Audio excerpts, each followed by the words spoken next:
Yeah. So what does that mean? Well, should we have a look at some headlines that I've seen recently? I think we've Yep. seen quite a few things in, well, it depends what publication that you tend to read. But I've Well, chosen one of our favourites for all things disinformation, the Deadly Mail.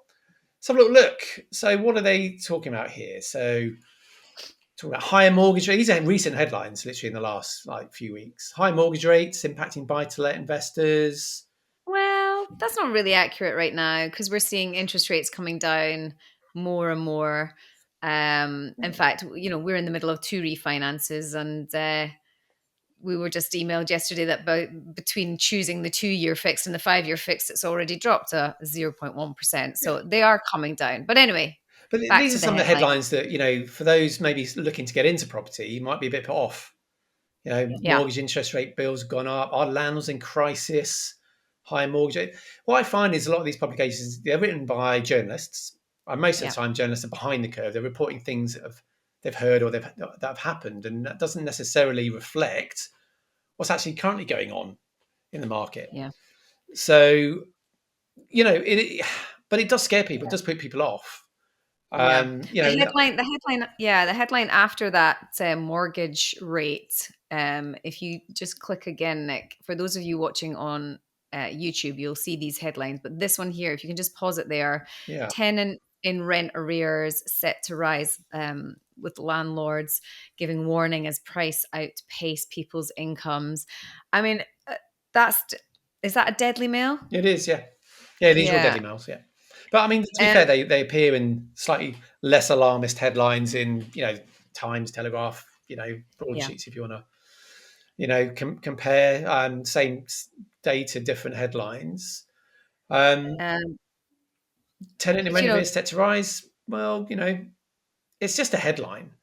Landlords well, given warning as prices outpace people's incomes. But it's all too general, isn't it? Well, I think what I've learned about the media over the years is, and even more so with social media, is clickbait, right?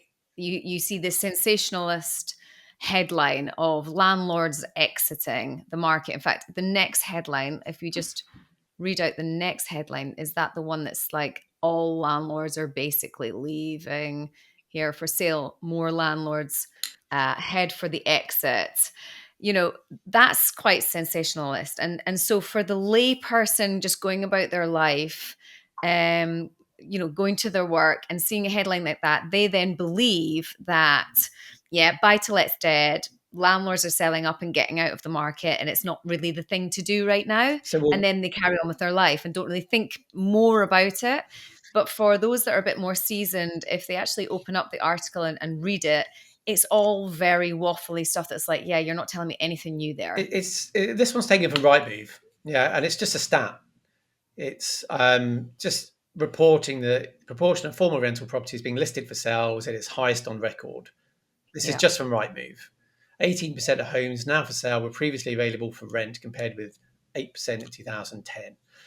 Yeah. What's that really telling us? I don't know. When did they start Landlords. the records? Yeah, are That's the landlords question. exiting? Are they fleeing, running for the hills? Well, we're not. And a lot of our team. I don't know of anybody that's panic selling.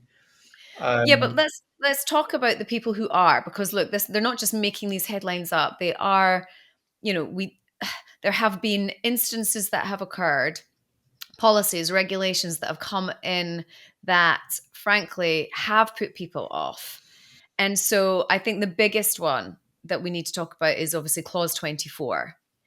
Clause or section 24, for those of you that don't know, um, was a policy that was brought in that stated you could no longer claim your mortgage interest payments as a tax deductible expense against your rental income.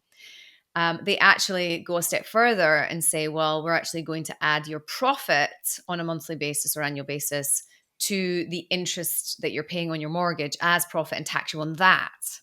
So that then pushed people who might have been in a low tax bracket and have a couple of buy to lets as their pension play into suddenly a higher income tax bracket. And for those guys, and we had friends in that exact situation, who absolutely said it's just not financially viable for us to keep it. It's not, there's no benefit for us. You know, the capital growth and everything else that people believe property to be so attractive for was just outweighed by the monthly costs, or the tax costs that they were going to uh, have because of clause 24. So that was the big one, right? That was a big sucker punch to the market, and we did see an awful lot of people exit. But let's kind of zoom out there, right, and think, okay, well, look, what was the bigger picture there? What was the government trying to do? Yeah. Now, if you look at policies that the government, and I'm talking about the previous government, put in place, their strategy has been to get private landlords out of the sector. That's what they've been. That's the only conclusion you can draw from what they've done, particularly with clause 24. That Yeah. was pointed at amateur landlords who maybe got one or two buy-to-lets, and I know who you're talking about when you talk about friends of ours. I think they had one investment property, right? If it's what I'm thinking of, Yeah. they had one investment property that was going to be like a pension play, Yeah. and hang on to it, we'll rent it out, and that'll be our pension down the line. That is exactly the kind of amateur investor that, and I'm not being rude about saying amateur investor, but there is a difference between It's a somebody more of a hanging sort on of, to a property that they own or buying one for that purpose than there is the professional investor mindset, which we'll come on to. yeah, it was like a bit of a, a side hustle Yeah, in, one or two yeah. properties. And they normally have bought the property not with the view to have it as an investment, but actually was their very first flat that they lived in. And then, of course, they meet their partner and they get married and they buy their family home, the forever home, and then they try and keep the starter flats that they had, or maybe only sell one of them to help with the deposit for the forever family home. So that was a really kind of standard situation people found themselves in, certainly within the middle class, that they would play out. And so this clause 24 killed that market.